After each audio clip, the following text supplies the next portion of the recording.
Hello everyone, welcome to the study concept. Madhya Pradesh GK की MCQ series में आपका फिर से स्वागत है। और ये एमसीक्यू सीरीज का 37th वीडियो है। इससे पहले लगातार 36 वीडियोस रेगुलर ला रहा हूँ, हर रोज मिल रहे हैं आपको ये वीडियो, और जिसमें कि मैं मध्य प्रदेश जीके पर टॉपिक वाइज एमसीक्यू सीरीज लेके आ रहा हूँ। टॉपिक मतलब एक टॉपिक पर लगातार क्वेश्चन रहते हैं इसमें, और जिसमें कि हर क्वेश्चन पर मैं डीप एनालिसिस लेके आता हूँ। हर क्वेश्चन के बारे में काफी कुछ अंदर तक उसके बारे में एक्सप्लेनेशन हर क्वेश्चंस पर रहता है। तो वीडियो को अंत तक देखिए, वीडियो को लाइक भी कीजिए साथ में, और साथ में वीडियो को शेयर कीजिए अधिक से अधिक, जिससे कि ज़्यादा से ज़्यादा लोग मध्य प्रदेश जीके की इस सीरीज से जुड़ पाएँ, क्योंकि ये बहुत ही इंपॉर्टेंट है उन सभी परीक्षार्थियों के लिए जो कि एमपीपीएससी, एमपीएसआई, एमपी कांस्टेबल, पटवारी और जेल प्रहरी की तैयारी कर रहे हैं। क्योंकि मध्य प्रदेश जीके के साथ साथ it's a very important part of all these examinations. और लगातार मेरी इस सीरीज से जुड़े रहने के लिए मेरा चैनल स्टडी कॉन्सेप्ट सब्सक्राइब कर लें ऑल नोटिफिकेशन के साथ में। ऑल का जो सब्सक्राइब बटन है, ऑल का रेडियो बटन सेलेक्ट करने के बाद ही आपको सब्सक्राइब का जो बटन है वो क्लिक करना है, जिससे कि सारे वीडियोस के नोटिफिकेशन मिलेंगे जो भी मैं मेरे चैनल के माध्यम से बनाऊंगा। तो 100% ऑल नोटिफिकेशन के लिए मेरा चैनल ऑल नोटिफिकेशन के साथ में आप सब्सक्राइब कर लीजिए, और वीडियो को अंत तक जरूर देखिएगा, क्योंकि बहुत ही प्यारे, बहुत ही इंपॉर्टेंट क्वेश्चन हैं, और हर फैक्ट के साथ में मैं आपको ये क्वेश्चन की सीरीज चल रही है। और लगातार 10,000 क्वेश्चंस की ये सीरीज चलेगी, और पूरे क्वेश्चंस का एनालिसिस यहाँ पे आपको मिलने वाला है। तो अंत तक देखिएगा। चलिए शुरू करते हैं ये 37th पार्ट। पहला प्रश्न आ गया इस वीडियो का, नर्मदा नदी पर निर्मित इंदिरा सागर परियोजना से कितनी कृषि भूमि सिंचित हो जाएगी, मतलब कितनी भूमि सिंचित होती है? 27.5 लाख हेक्टेयर, 17.5 लाख हेक्टेयर, या फिर 7.5 लाख हेक्टेयर, या फिर दा विकल्प में 2.70 लाख हेक्टेयर। तो इसका जो सही विकल्प है वो क्या है? तो इसका जो सही विकल्प है वो है दा वाला। ठीक है ना, 2.70 लाख हेक्टेयर जो भूमि है वो सिंचित होती है इंदिरा सागर परियोजना से। और ये कहाँ पर संचालित हो रही है? ये खंडवा में। ठीक है ना, खंडवा में, इस पुनासा गांव में। ठीक है ना, ये आपको पता होना चाहिए। पुनासा गांव में ये संचालित हो रही है, और इसके बारे में काफ़ी कुछ फैक्ट मैंने पिछले वीडियोज में बताए हैं। ठीक है ना, ये इंदिरा सागर परियोजना कब चालू हुई थी? इसकी शुरुआत कब की गई थी? ये हुई थी 1984 में। अगर एग्जैक्ट डेट देखी जाए तो 23 अक्टूबर को इसकी शुरुआत की गई थी। ठीक है ना, स्वर्गीय इंदिरा गांधी जी के हाथों से इसकी नींव रखी गई थी। ठीक है ना, 84 में, और 1992 में ये पूरी तरीके से बनकर तैयार हो गई थी। ठीक है, चलिए आगे बढ़ते हैं। अगला प्रश्न आ गया, बाण सागर परियोजना से मध्य प्रदेश के कितने क्षेत्र में सिंचाई होगी? Option 94,398 hectare, 1.5 lakh hectare, 1,53,687 hectare, या फिर 70,140 हेक्टेयर। तो इसका जो सही विकल्प है वो क्या है? तो इसका सही विकल्प है सा वाला। ठीक है ना, यानी कि 1,53,687 हेक्टेयर जो भूमि है वो बाण सागर परियोजना से मध्य प्रदेश के क्षेत्र की सिंचित की जाएगी। अच्छा, एक बात और हम बता दें, ये जो बाण सागर परियोजना है ये 3 राज्यों की संयुक्त परियोजना है। ठीक है ना, मध्य प्रदेश, उत्तर प्रदेश और बिहार, तीनों की संयुक्त परियोजना है। पिछले वीडियोस में भी मैंने इसके बारे में काफी कुछ एक्सप्लेन किया है, और इसमें मध्य प्रदेश का जो हिस्सा है वो 2:1:1 के रेशो में, यानी कि 2 हिस्सा मध्य प्रदेश का, 1 हिस्सा उत्तर प्रदेश का, और 1 हिस्सा बिहार का है। तो इसमें जो सिंचित एरिया है वो कितने हेक्टेयर का है मध्य प्रदेश का? 1,53,687। तो इसी तरीके से मध्य प्रदेश के साथ में उत्तर प्रदेश का अलग है और बिहार का अलग है। ठीक है ना, ये सिर्फ मध्य प्रदेश का क्षेत्र है। और बाण सागर परियोजना किस नदी पर है? ये सोन नदी पर निर्मित है। ठीक है ना, सोन नदी जो कि उत्तर प्रदेश में जाकर, ठीक है ना, उत्तर प्रदेश से निकलती हुई बिहार में जाकर पटना में गंगा से मिलती है। ये गंगा की द्रोणी कहलाती है। ठीक है, चलिए आगे बढ़ते हैं। अगला प्रश्न आ गया, चावल, कपास और ज्वार, ठीक है ना, इसके अंतर्गत आने वाले क्षेत्र कौन से हैं? सिवनी, छिंदवाड़ा, बैतूल, या फिर उपरोक्त सभी। तो इसका जो सही विकल्प है वो क्या है? तो इसका सही विकल्प है उपरोक्त सभी, यानी ऊपर दिए हुए तीनों जिलों में, ठीक है ना, चावल, कपास और ज्वार होता है। ठीक है ना, सिवनी में भी होता है, छिंदवाड़ा में भी होता है, और बैतूल में भी होता है। और मध्य प्रदेश को अगर कृषि के आधार पर देखा जाए तो कितने क्षेत्रों में बांटा गया है? मध्य प्रदेश को 7 कृषि क्षेत्रों में बांटा गया है। ठीक है ना, ये भी आपको पता होना चाहिए क्योंकि इस तरह के क्वेश्चन बन जाते हैं कि मध्य प्रदेश को कितने क्षेत्रों में बांटा गया है, तो आप बिल्कुल बता दें कि मध्य प्रदेश को 7 कृषि क्षेत्रों में बांटा गया है। ठीक है ना, तो उसमें से एक क्षेत्र ये है। ठीक है ना, चलिए आगे बढ़ते हैं। अगला प्रश्न आ गया, मध्य प्रदेश में एक फसलीय कृषि के अंतर्गत कितना प्रतिशत भाग आता है? अगर मध्य प्रदेश की पूरी कृषि भूमि देख ली जाए तो उस पूरी कृषि भूमि में से कितना क्षेत्र है जिसमें कि सिर्फ एक ही फसल लिया जाता है, किसान सिर्फ एक ही फसल लेता है, और कितनी भूमि है जिसमें कि 2 फसल होते हैं? मध्य प्रदेश में सिर्फ 2 तरीके की फसल होती है, एक फसलीय और द्विफसलीय। तो एक फसलीय जो कृषि भूमि है वो कितने प्रतिशत है? 38%, 43%, 49% या फिर 70%? तो इसका जो सही विकल्प है वो कौन सा है?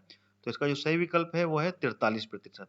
मध्य प्रदेश की जो 43% भूमि है वो एक फसलीय भूमि है। ठीक है ना, उसमें से किसान सिर्फ एक ही फसल लेता है। मध्य प्रदेश को जैसे कि मैं पहले बता चुका हूँ 2 तरीके की फसलों में बांटा गया है, एक फसलीय, ठीक है ना, और द्विफसलीय।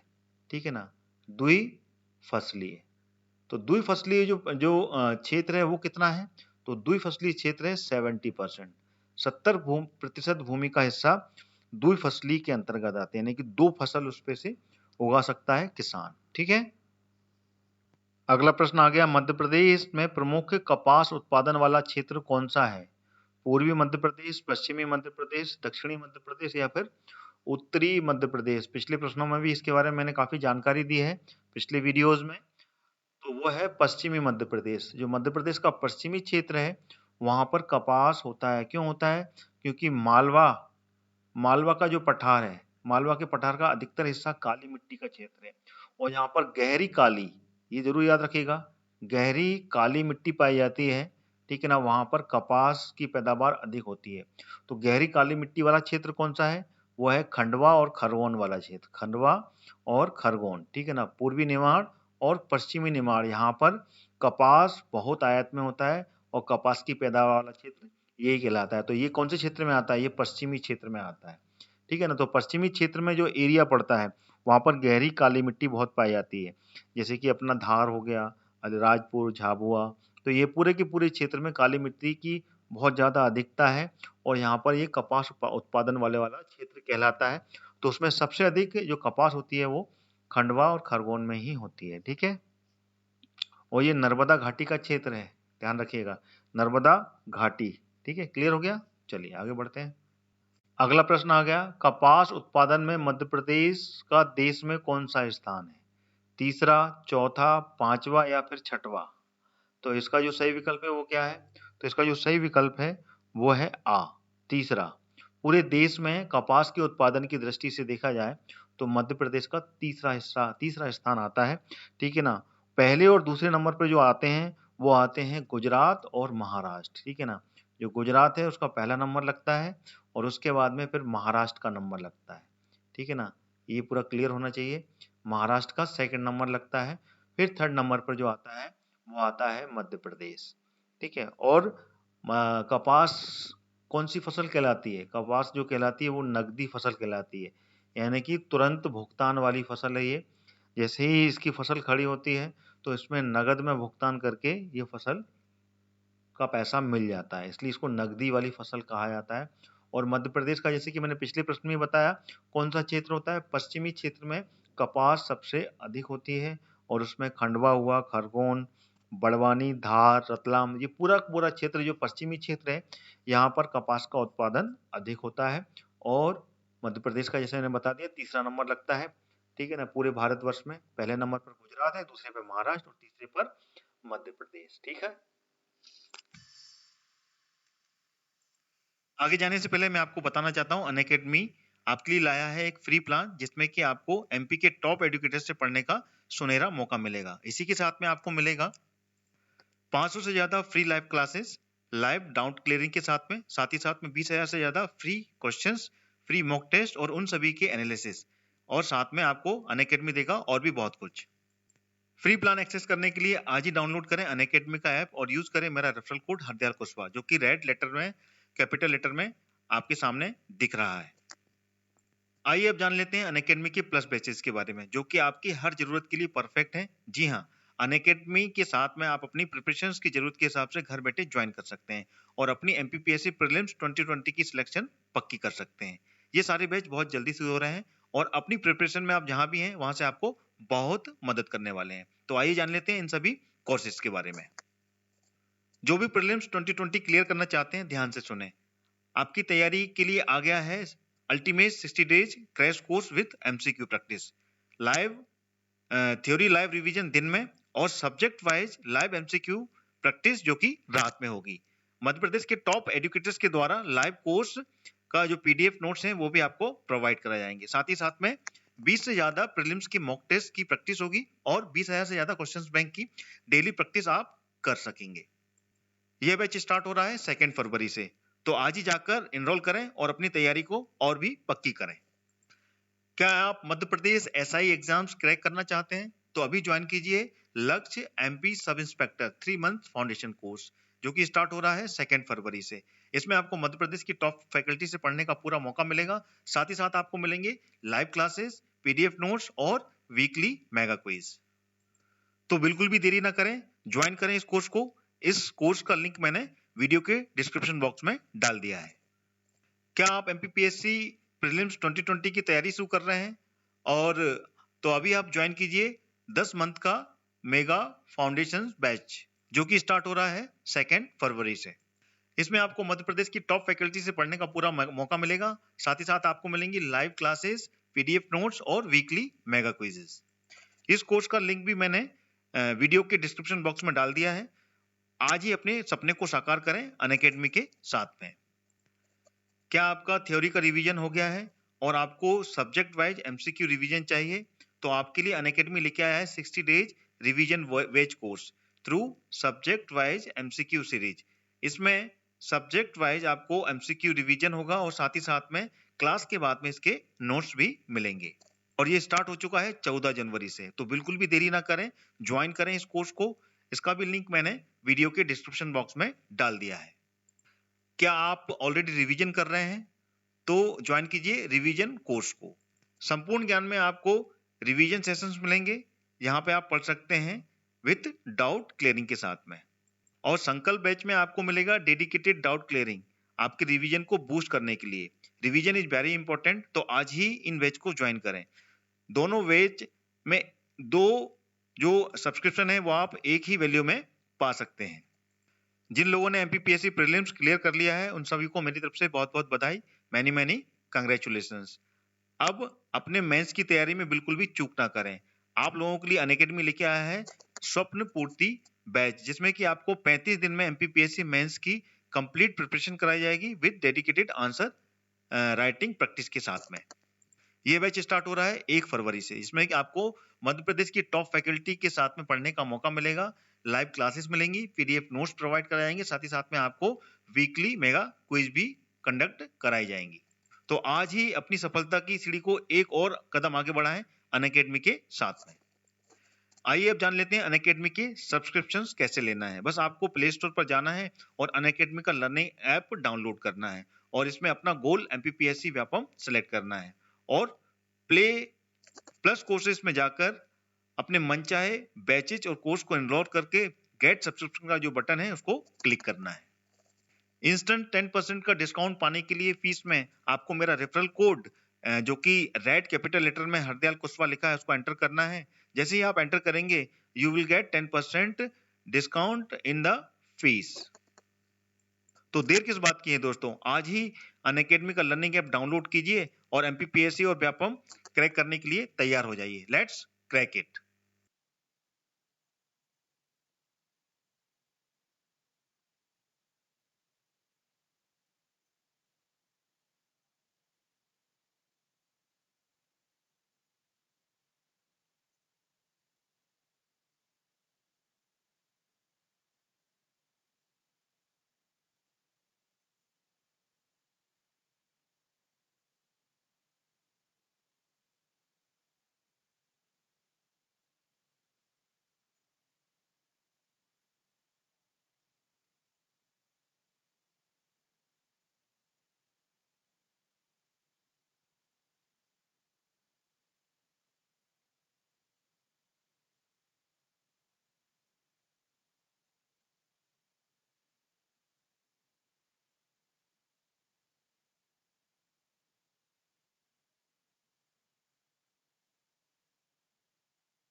तो इसमें से सही विकल्प कौन सा है? उपरोक्त सभी। This is the correct answer.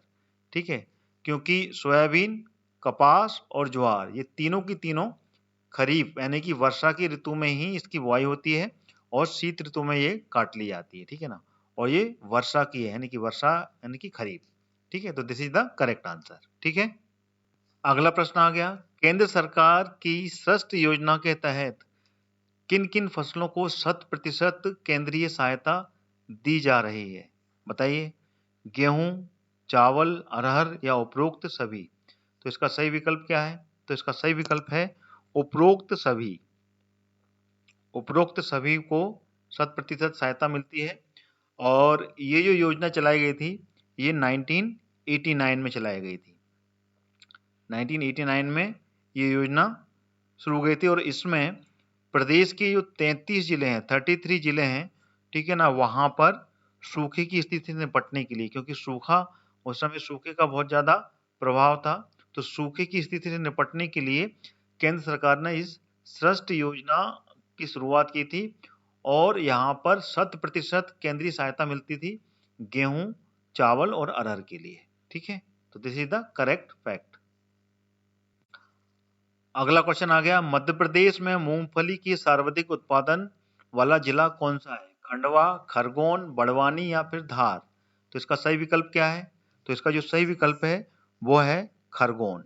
बा विकल्प बिल्कुल सही है।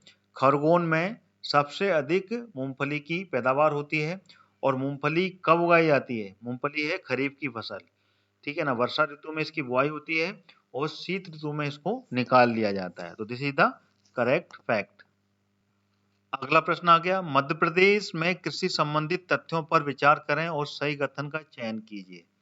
मध्य प्रदेश में भारत का 13% तिलहन फसल होती है, या फिर देश का 38% अलसी मध्य प्रदेश में उत्पादित होता है, मध्य प्रदेश में दलहन का उत्पादन 22% होता है, या फिर उपरोक्त जितने भी कथन है वो सभी सही हैं। तो इसका सही विकल्प कौन सा है?